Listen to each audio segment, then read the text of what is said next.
Hello and welcome to week 4 of Developmental Psych and to my brand new toy, sound effects.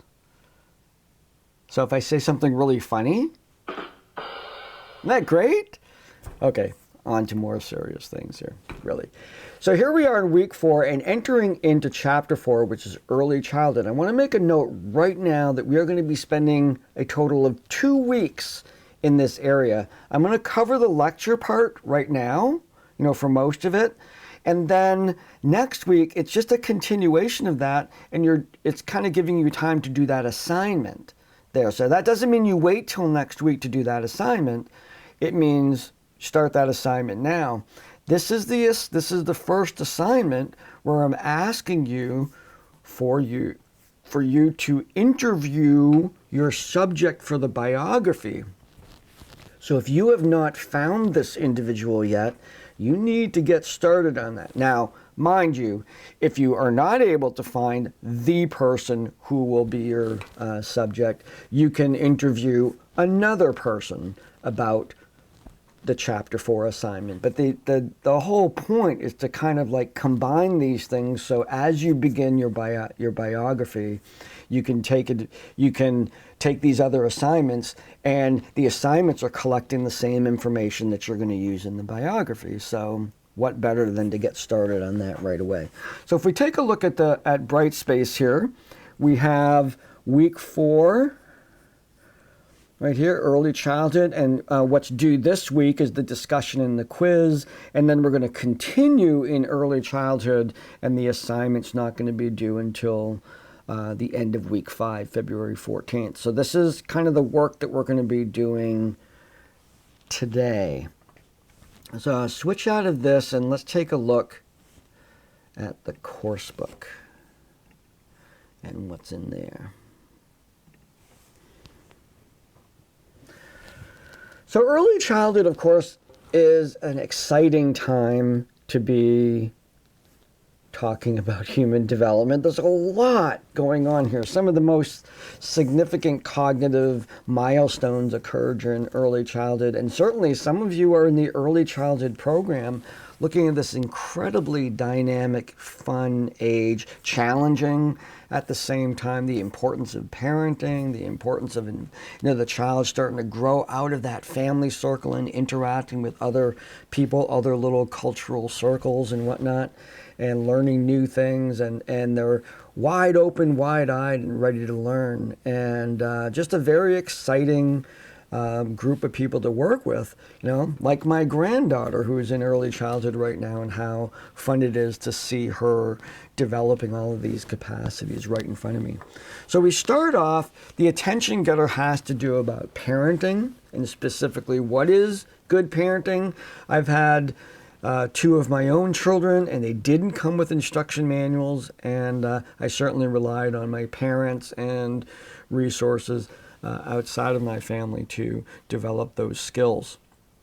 We're going to talk about a very important hallmark in cognitive development called theory of mind. We're going to be looking at early and late indicators of a person's transitions through their first 3 stages, which is pretty much covers early childhood. First 3 stages of a person's life according to Erickson's theory, and then explore perspectives regarding non-binary gender identity. And I'm not really even sure if that's actually an assignment anymore. I might have taken that out.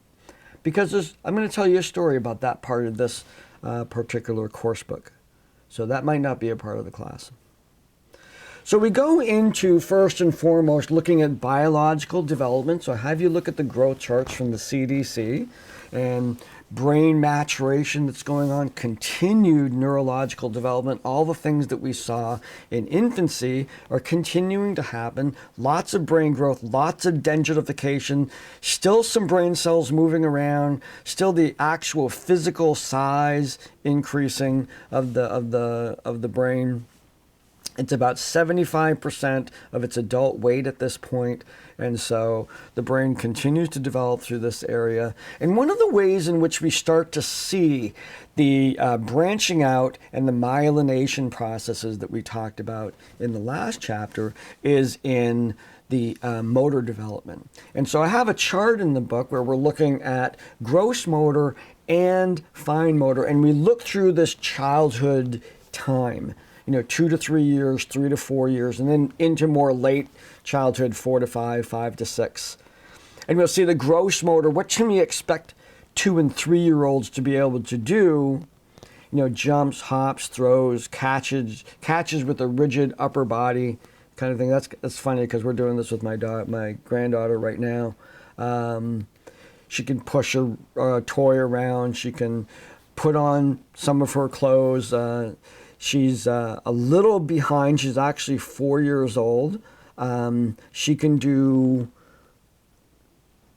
doesn't catch very well, so we're probably still working on some eye-hand coordination. She can pedal and steer a tricycle. She can do some of these things here, fasten and unfasten large buttons.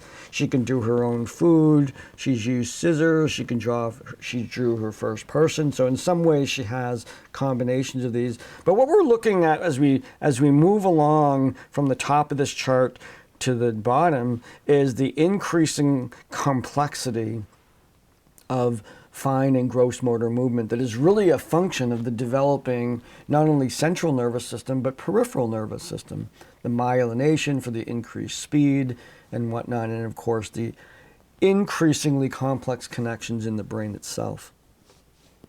So then I look at sports, a little bit on sports here. That's the pictures of Tiger Woods and Serena Williams, who have been playing sports their entire life. And really Shaun White and Dorothy Hamill. So that's a blast from the past there. And then we move into cognitive development. And we take a look at the theory of Jean Piaget, which is genetic epistemology, and some explanation of that is certainly in order. And so let me just take a moment to talk about Jean Piaget. He was an ichthyologist, person who studied mollusks. He published his first scientific paper at age 15. He was a very, very bright guy. And he was later hired by Alfred Binet, who was charged by the French government to create a test to determine whether French children would benefit from regular or special education. And Jean Piaget was hired to develop that test, to help develop that test, and also to crunch some of the statistics when all the statistics had to be on by hand. And one of the things that Jean Piaget observed during this work was that, the test was able to determine, a child's ability at particular ages, but he found it interesting that at certain ages, if a child got it wrong, a group of 3-year-olds, 4-year-olds or whatever, got it wrong, that he noticed there was a very high percentage that actually picked the same wrong answer. This is incredibly observant on the part of Piaget to actually notice that they'd select the same wrong answer. So he thought that was curious and decided that he would investigate that, observing his own children, and that started the process by which we have his theory today of cognitive development. What he introduced to the world, although the term wasn't, the process was described this way, but the term in psychology wasn't quite there, and that is constructivism. And so Piaget's basic premise is that as we enter the world, we are engaged in two processes: assimilation and accommodation. We are assimilating information. We've gone through this before, assimilating information into our mind about what something is, and then we're accommodating existing information in light of new data.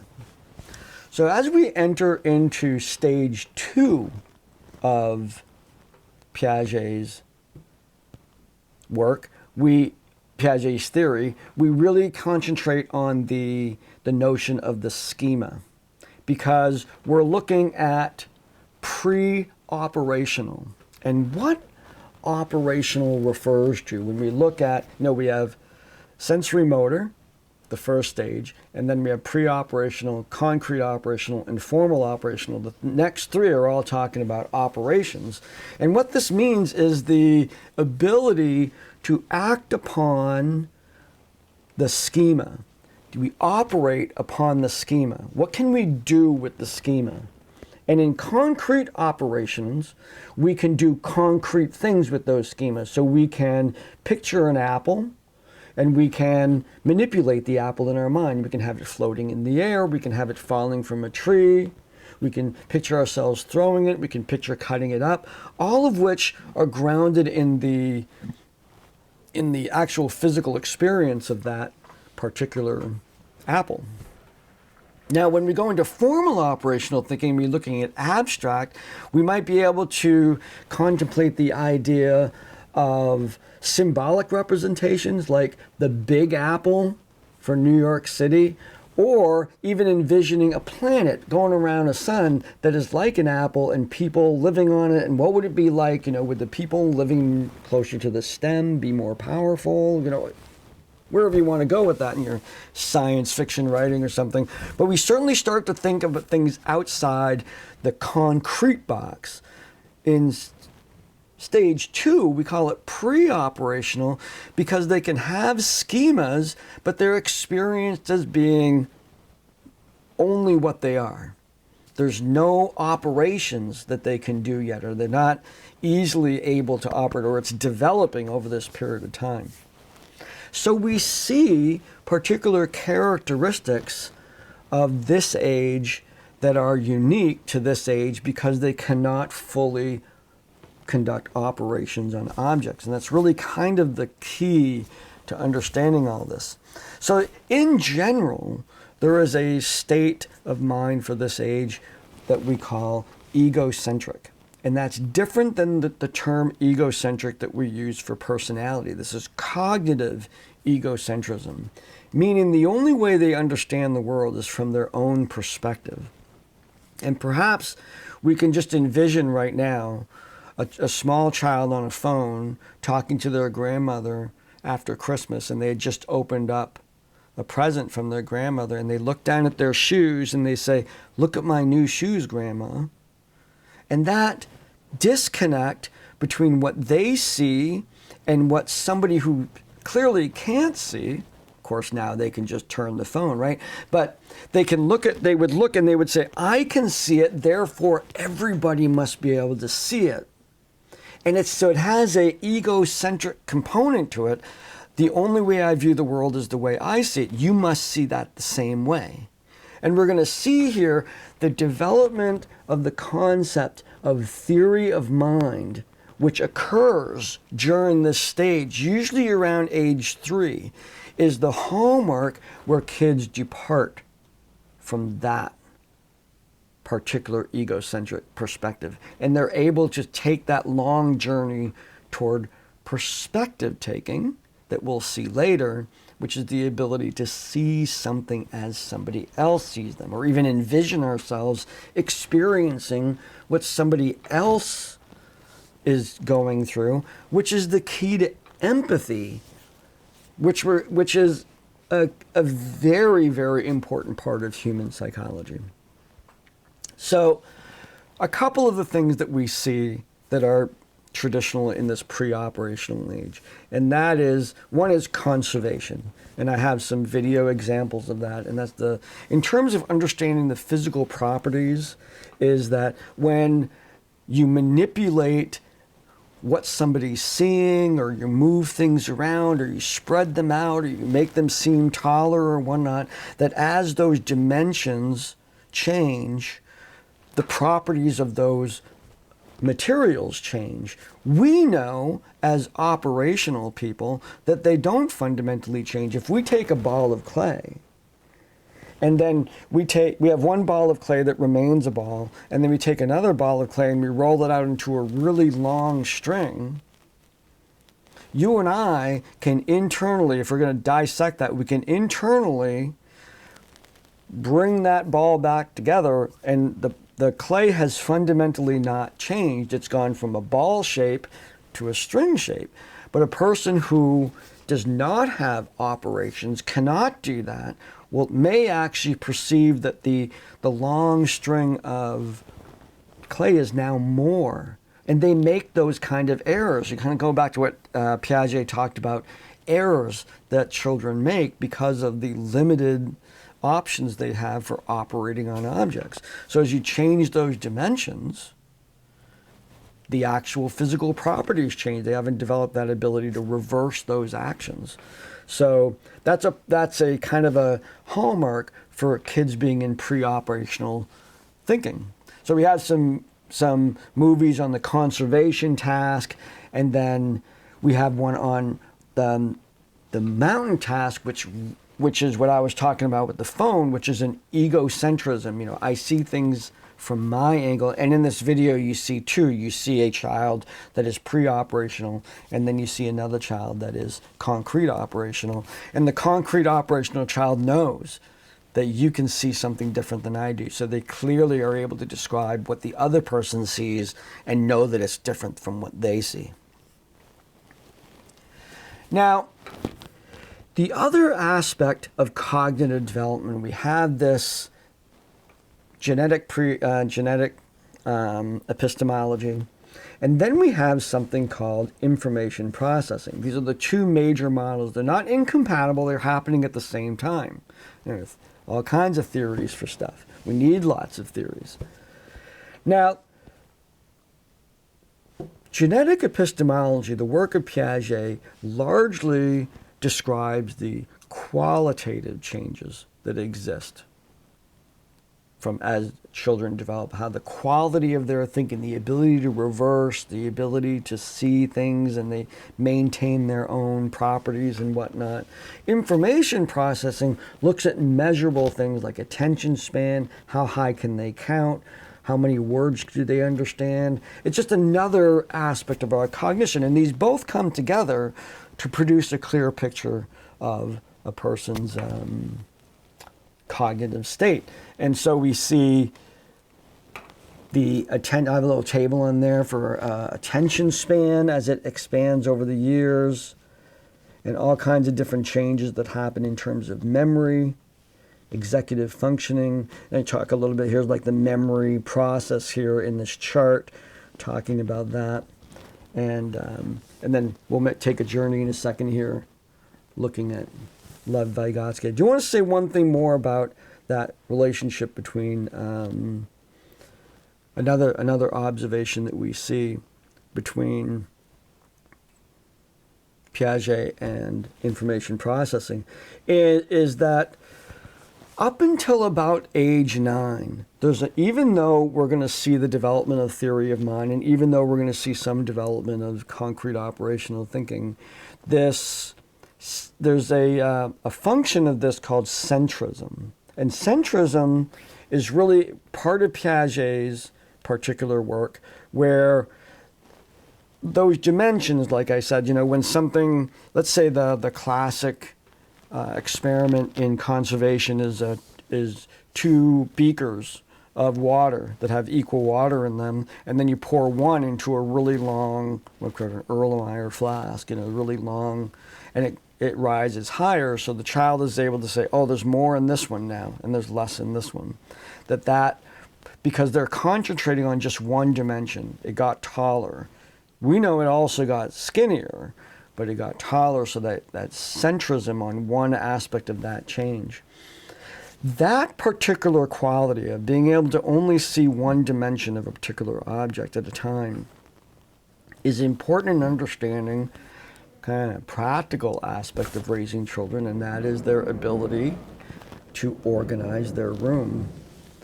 So when we think about organizing something and to develop patience in working with children about their ability to organize things, we organize things among multiple dimensions. In fact, many. Just think about how we organize our silverware drawer. For one, silverware is different than other things. Secondly, they all go in this drawer. thirdly, they go into those particular shaped slots. Now, so we're already at 3 ways in which we organize this, very commonly used utility, this tool in our household. Children are not able to do this until they have the ability to not be centric. That develops right around, they start letting that go and they start really being able to see those dimensions. Normally, it happens earlier, it happens later, certainly normally not until the age of about 9. So expectations for a child to completely clean their room, and therefore books are different than their other toys, and books go on the shelf, and if you're like me, they go from big to small, or alphabetical, or whatever. Nope. All of this is stuff, and all of it can go in the closet. That's sometimes what we see, or all of it goes under the bed. There's no, unless, now there's of course diversity in this. I mean, you might have, that's not my kids, they've been able to organize their room since they were 4, and that's fine. But what's happening is that letting go of that centric point of reasoning. It also has to do with the number of things, being able to understand a number of objects that categorize as the same object, categories themselves, those kinds of things. So you see this combination of both qualitative and quantitative reasoning coming in. Now at this point, we enter into an exciting other theorist here, Lev Vygotsky, and his zone of proximal development. And I'll be posting a little video on this because I just did one of these for my Dr. K's Psychobabble channel. And Lev Vygotsky was a Russian-born psychologist whose work has been highly influential in modern education. And his concept of zone of proximal development we discuss in this chart right here. That's one of the things that he came up with.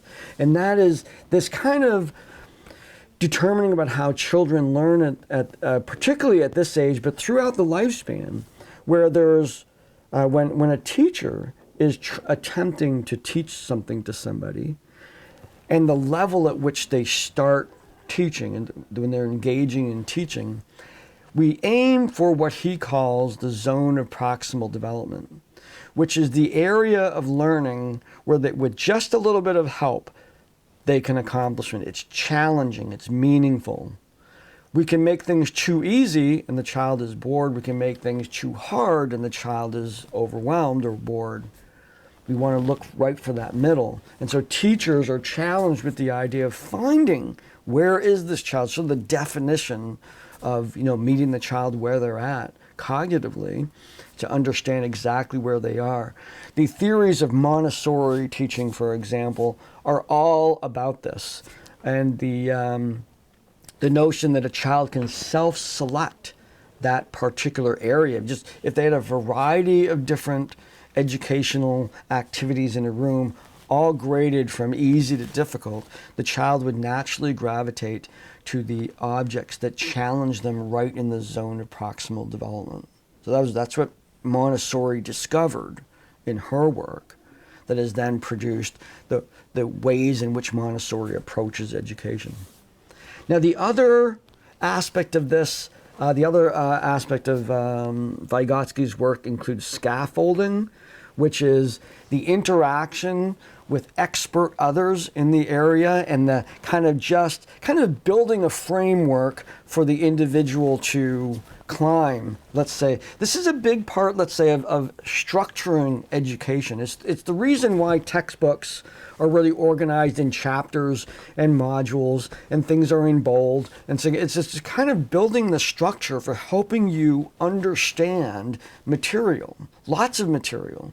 Like imagine if the book didn't have chapters and just talked willy-nilly about all things, sort of like these videos. But you need that kind of organization, and that builds around that zone of proximal development and allows the child to, let's say, climb through knowledge. So we scaffold that. Think of a scaffold like painting. You build that so you can actually move up the building and paint the building. Educational scaffolding works the same way when we're instructing somebody, giving them just enough to support so they can do the work. And then we go into the concept of private speech. And this is probably one of the really cool part of Vygotsky too, in terms of that we see this theory applied all over the place in early childhood education, but it really is lifespan. Each one of these, zone of proximal development, every time you're learning something, it can be too easy, too hard, or just right. When we all need scaffolding, we need structure around how we are learning and this way we sequence things and the way we sequence materials so that we can understand them. Then we have private speech. Both Piaget and Vygotsky recognized that private speech was important, that children would talk to themselves. In fact, this is really the heart of Vygotsky's theories, because Vygotsky felt that learning really occurred in a social context. There was internal things going on, but they learned when you were surrounded by other people, some people that are better than you, some people that are not as good as you, and in that environment, you become the learner and the teacher at the same time. And in those social interactions, that's where real learning happened, bouncing it off somebody, getting feedback. That's really, and that's still to this day considered vitally important to learning. Vygotsky felt that that was so important that although Piaget recognized that private speech happened and it was an important part of learning, he felt that it disappeared. That's not what Vygotsky said it internalizes. And I think that probably matches our own experience better than Piaget's notion that it disappears. I am absolutely sure that every one of you talks to yourself. If you're trying to solve a problem, you might even talk out loud. And Vygotsky's emphasis on this was that social interaction is so important that in the absence of others, we'll talk to ourselves. That we're naturally inclined to make learning processes social, even if we're just socializing with ourselves. And I think that that's incredibly, incredibly insightful. So that leads us to another concept to discuss, and that's theory of mind. Now, I want to be really careful about this because I have this as an assignment for you to do, a quiz, is to solve the theory of mind problem. Now, in the course book, I introduced theory of mind, and this is essentially the ability to see things from somebody else's perspective. The thing that avoids, that's the graduation from egocentrism. It's the child that's able to look at her, to be talking on her phone, a regular phone, not a video phone, with her grandmother and understand that her grandmother can't see what she sees. It's that ability. It's also the ability to understand that other people will see things different than you do, and reality, therefore, is not objective, it's subjective, meaning I'm going to believe what I see and what I know, even though it might not be the truth. We're certainly seeing that in today's world. So the example I put in the course book is Sally. So here's Sally and Anne. Sally and Anne are in the playroom. Sally takes the ball and puts the ball in the basket and then leaves the room. Anne, naughty, takes the ball out of the basket and puts it in the box, and then she leaves the room. Sally comes back to get the ball. Where is she going to look? Now, the critical thinking here is, what does Sally know? So the last thing that Sally knew, she had put the ball in the basket and left. As she's coming back for it, she's going to look for where she last put it, right? You can come to that conclusion because you have theory of mind. The observer, the child who's asked this question based on this, is a third person in the room. She knows the truth. She knows information that Sally doesn't know, and only Anne knows. The child knows the ball is in the box. Now, if the child has not developed theory of mind, they will assume that egocentric point of view and say, I know that the ball is in the box now, so everybody must know that the ball is in the box. That's just universal fact. So the child who answers the question saying Sally will look in the box does not have theory of mind yet. The child who answers that Sally will look in the basket does have theory of mind because she recognizes that Sally is going to act on her beliefs even though the child knows the truth. Sally's going to act on her beliefs that the ball is still where she put it. That is a key cognitive stage in which children pass.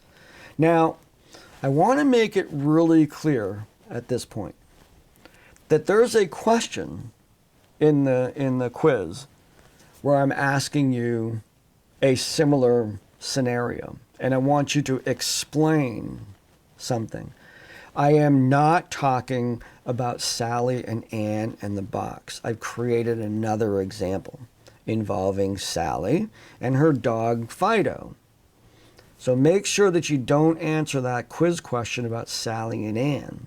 You want to answer that quiz question about Sally and Fido. It's a different story exemplifying the same thing. And I'm going to stop my whole lecture on theory of mind. Okay, we go into, now we look at the impact of Erikson's theory. What's going on in Erikson's theory of psychosocial development and the development of identity? And here we are in early childhood, and according to our chart, we're looking at autonomy versus shame and doubt, and a little bit of initiative and guilt. So through this early childhood area, we're looking at these first three areas of psychosocial development: trust versus mistrust in infancy, autonomy versus shame and doubt in early childhood, and then initiative versus guilt. We see the concepts of self-concept, self-esteem, self-control, and gender roles all coming into play at this very important time. Okay, so let's look at autonomy versus shame and doubt. Now, autonomy is the child's wanting to do things on their own.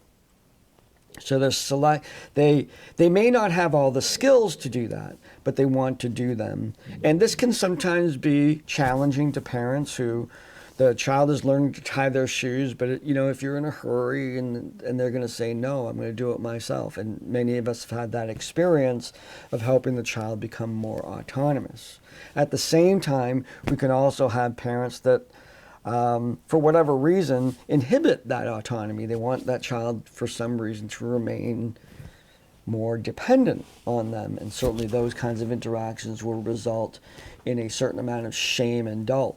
And then we look at the next stage, initiative versus guilt. Initiative, autonomy, and initiative, and the difference between those two is autonomy, I'm doing things on my own. Initiative, I'm coming up with ideas on my own.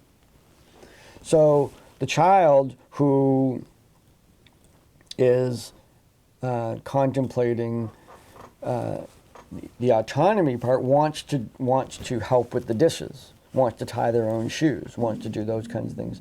The person who is now in the initiative versus guilt might get up in the morning and make breakfast for everybody. They have this idea about what things they might go out and make a floral bouquet for their mom out of that rose bush that just got planted or something. They'll do things because they come up with ideas and they want to fulfill those ideas. And we can see how important it is to develop supports for those particular tasks.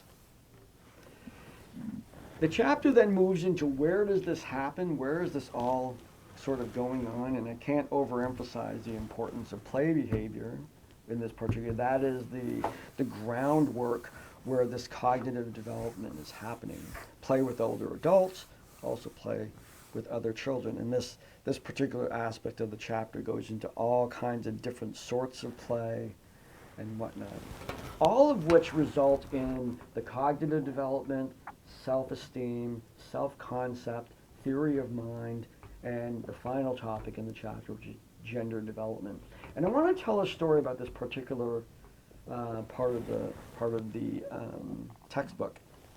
Is I got some help writing this topic. Right now, gender identity and gender-related issues are hot topics in our society as we contemplate different persons' experiences of those.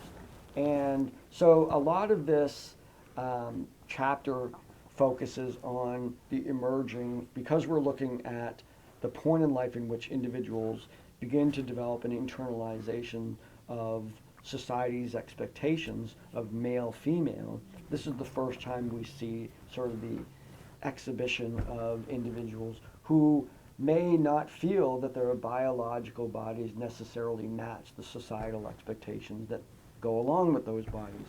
So individuals who are transgendered or non-binary.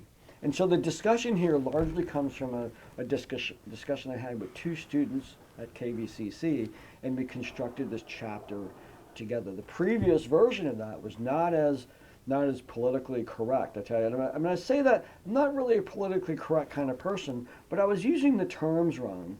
And I had to learn from those individuals, how to navigate this landscape as being, and I'm a foreigner in that landscape. And so to better explain that these processes in a way a little bit more accepting to individuals' personal journeys in that. So there's a lot of information in there, and I find the video at the end called Toilets, Bow Ties, Gender, and Me is a very interesting, very, very interesting young person there talking about their non-binary status and just some interesting stuff going on there. So let's take a look at what we have for the assignments here, and I do have a discussion. Review the resources that are found at the end of the chapter regarding trans and non-binary gender identity. Post comments regarding something that you may have learned that you've never had before. I'm going to keep this respectful and inquisitive. And then we go into the quiz. The quiz is the new story. I'm not asking about Sally and Ann. I'm asking about Sally and Fido, and I write out the story here. Essentially, Sally and Fido are playing in the living room. Sally jumps onto the couch, knocks over the lamp. Mom is in the other room, comes rushing in, says, "What's happened?" And Sally thinks for a moment, then she points at the dog and said, "Fido did it." Based on that story and no other information, I am certain that Sally has theory of mind. She successfully has theory of mind. Your task is to tell me why I know that. I have no doubt that she has theory of mind. And you have to tell me why. And it's a very simple answer. It's something that she did that exemplifies that very clearly. So, not a long story. It's not anything like that. It's a very short answer. And it's very clear that she has that. And so we'll be discussing that next week. The assignment, which is not due until the next week, is to take a look at those three stages in Erikson's developmental theory. So we have trust versus mistrust, autonomy versus doubt, and initiative versus guilt. And what we are seeing here is the preschool, which we're going to look at. We're going to look at in the next chapter. We'll look at that fourth stage, but it's the preschool environment, personality, sense of self, that is the basis of the personality for the rest of the person's life, these first three stages. We can see in later life how positive or negative experiences in these first three stages would impact later. If a person grew up without a sense of trust, we will see indicators of that later in life. A person does not have autonomy or doesn't take initiative. We may speculate, not for sure, but some things may have happened during those three stages that have occurred that. We can also see the opposite. We can see a person who's very autonomous, takes lots of initiative, very trusting in the world, and we can speculate based on their current development that they had successful transitions through these stages. So what I'm asking you to do is to get stories both of those times, either stories that they have been told or stories that they remember about those stages and what they were like and how they navigated those stages, but also about their current status, about how they lived their life from that point on. What does that indicate in terms of how well they transition through each one of these stages? And so that is the assignment that goes along with this. Now you have 2 weeks to do that assignment, but I want the discussion and quiz done by the end of this week. So those are the tasks. So lots of material here. The textbook is full of stuff. I know it jumps around, but I just, this is sort of, my favorite things about this chapter. Just going through those things, they really do kind of belong as separate lectures, and just streaming them together seems kind of chaotic. But match this with the reading in the textbook to see how it contextualizes everything that they talk about in the textbook. And enjoy these assignments. They're kind of fun and challenging, and certainly this would be the opportunity for you to really nail down that individual that you want to do your biography on. Make sure that you also, as you're making the decision on your subject for the biography, that you complete the proposal quiz for that individual. And I want to make sure that you understand the premise that goes into having that person and taking responsibility for that. So you have to make sure that you complete that particular quiz. So with that, enjoy. I will certainly be doing another video at the beginning of next week, just simply to remind you about this particular assignment, and also to follow up if anybody hasn't submitted the biography proposal. So I will see you in the discussions.